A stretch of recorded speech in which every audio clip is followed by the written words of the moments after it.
자, 원희룡 후보의 러닝메이트 격으로 최고위원 선거에 출마한 사람이 있죠. 바로 인요한 의원입니다. 오늘 저희 채널A 정치 시그널에 출연했었는데요. 한동훈 후보에 대해서 이런 평가를 내놨습니다. 한동훈 후보와도 인연을 많이 꽤 깊게 맺으신 거잖아요. 아쉽게도 우리가 예. 소통을 많이 못했어요. 아, 예. 제가 공격하고 싶지 않지만 우리 한 장관이 조금 더 제일 아쉬웠던 거는 연합전선을 펼쳐야 되는데 그러지 못했어요. 왜? 너무 소통 문제 때문에. 원톱으로만 갔다. 본인 생각이 강해요. 머리 좋으신 거 확실하고 말씀하신 것도 많이 맞는데 그래도 조율에 제가 굶주렸어요. 대통령실하고도 조율하고 뭐 공무원들하고도 조율하고 이런 소통을 많이 해야 되는데 네. 생각이 너무 강하고 고집 너무 부리면 힘들어져요. 하여튼 의견이 강하세요. 당권 주자들끼리의 이 한동훈 후보를 향한 공격, 이것뿐만이 아니죠. 홍준표 대구시장을 시작으로 국민의힘 소속 지방자치단체장들 역시 한동훈 후보에 대해서 쓴소리를 내놓고 있습니다. 이어서 들어보시죠. 총선에 진짜 비상대권을 줬는데 쫄딱 망했잖아. 그래 해놓고 또 하겠다. 당내 선거에서도 이상한 애가 당선이 돼버리면 그 다음부터는 정부 여당이 같이 몰아가는 겁니다. 지난 총선 때 당을 이끌어온 입장에서의 그런 총선 참패, 실패를 했다고 하면은 저는 자수고하는 시간을 저는 가져야 된다. 그런 분이 나와서 저는 나는 안 된다 하는 그런 생각을 갖고 있습니다. 자, 홍준표 대구시장이 한동훈 후보를 향해서 연일 쓴소리를 쏟아내는 거는 뭐 여러분도 아실 겁니다. 그런데 한동훈 후보를 공격하면서 갑자기 이준석 대표의 이름을 거론하면서 칭찬을 해요. 네네. 그리고 서로 띄워주기를 하고 있습니다. 이거는 뭘 염두하고 지금 이렇게 하는 건가요? 글쎄요, 저는 납득이 안 되는 게 언제부터 저렇게 두 분이 네. 친한 사이였는지 저는 잘 모르겠는데 네. 어쨌든 지금은 친해진 것 같고요. 왜 친해졌느냐? 지금은 서로 필요한 상황이다.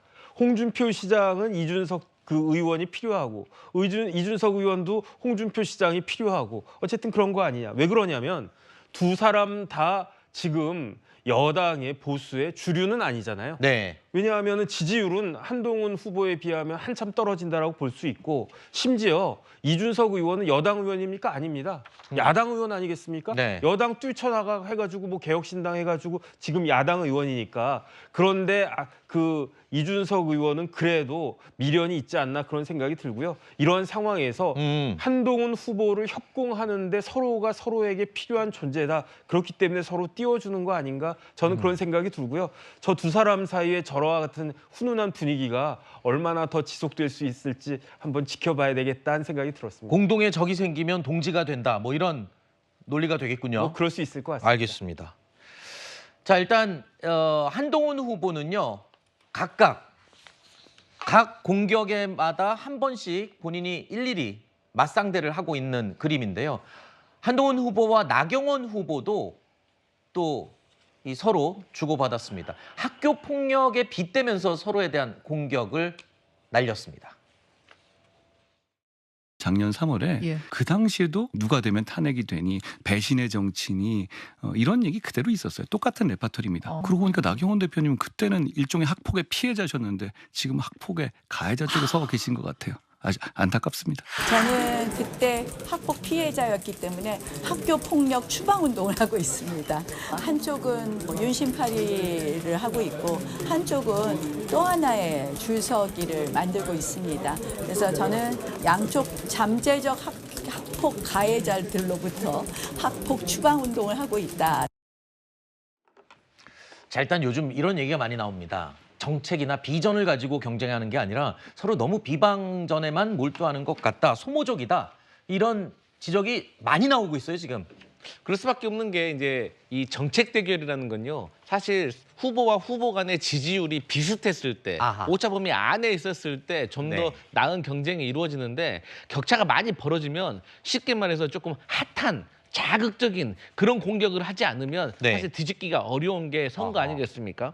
그런데 제가 갑자기 드는 생각이 한동훈 후보가 나경원 후보한테 과거에 학폭 피해자인데 이제는 가해자 편에 쓴 거냐라고 말을 했는데 가만히 생각해보니 한동훈 후보는 그러면 과거에 나경원 후보가 학폭 피해를 당할 때 방관자였습니까? 네. 그때 충분히 목소리 내려면 내지 않았을 수 있을 것 같은데 그래서 조금 앞뒤가 안 맞는 것 같고요. 저는 개인적으로 지금 국민의힘 단체장들까지 한동훈 후보에 대해서 공격을 하고 나섰잖아요. 그래서 지금이 한동훈 후보의 지지율의 최고점이 아닌가. 아. 그래서 앞으로 이 고점은 앞으로 내려갈 겁니다. 계속. 네. 왜냐하면 사면 초가라고 하잖아요. 사방에서 초나라 노래를 부르면 아무래도 사람들이 우려하고 불안하고 하기 때문에 지지율이 내려갈 수밖에 없는데 네. 이 지지율을 얼마만큼 버텨내느냐. 그래서 제일 좋은 방법은 1차에서 끝내는 거. 만약에 1차 경선에서 끝내지 못하고 결선까지 간다면 저는 판세가 바뀔 수도 있다는 생각이 듭니다. 네. 원래 이 정치인들이 선거를 앞두고 지지율이 1등인 사람을 먼저 공격을 하잖아요. 그래서 지금이 최고점인 것 같다. 또 한동훈 후보가 이걸 어떻게 지켜나가느냐가 가장 중요한 관건이 되겠죠.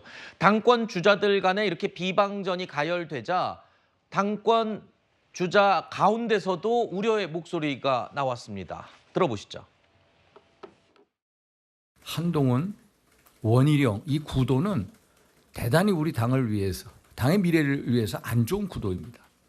미래 권력 대 현재 권력의 충돌. 이것은 누가 되든 엄청난 후유증을 남길 거다. 이 현재 권력 대 미래 권력의 이 싸움이 친박 비박을 능가하는 훨씬 파탄의 관계가 될까 봐 제가 우려하고 있습니다. 자, 상황이 이렇게 흐르다 보니까 원외에서도 국민의힘 내부를 걱정하는 목소리가 흘러나오고 있어요. 그러죠? 네. 지금 국민의힘의 그 지지층들, 특히 이제 여당 지지층들의 경우에는 누가 당대표가 되느냐, 물론 이것도 중요한 관심사겠습니다만 누가 됐을 때 과연 여소 거야 상황을 극복하고 윤석열 정부의 안정적인 국정 운영을 뒷받침할 것이냐. 그러니까 하우에 더 방점이 찍혀 있습니다. 그런데 이 당대표가 되겠다고 나선 내 후보의 경우에는 서로가 서로의 어떤 잘못 또는 약점이라고 생각되는 부분을 공격을 하고 있다 보니까 아직 누구를 지지할 것인지 마음을 결정하지 않은 이 지지층 입장에서 볼 때는 누구나 지금 다 못마땅한 상황이 좀 계속되고 있다. 이런 판단이 듭니다. 그러다 보니까 당을 걱정하고 윤석열 정부를 걱정하는 이 당 외에 있는 인사들이 굉장히 우려의 목소리를 내고 있습니다. 이런 분들의 마음을 얻는 분이 아마 국민의힘 전당대회에서는 차기 당대표가 되지 않을까 하는 생각이 듭니다. 네.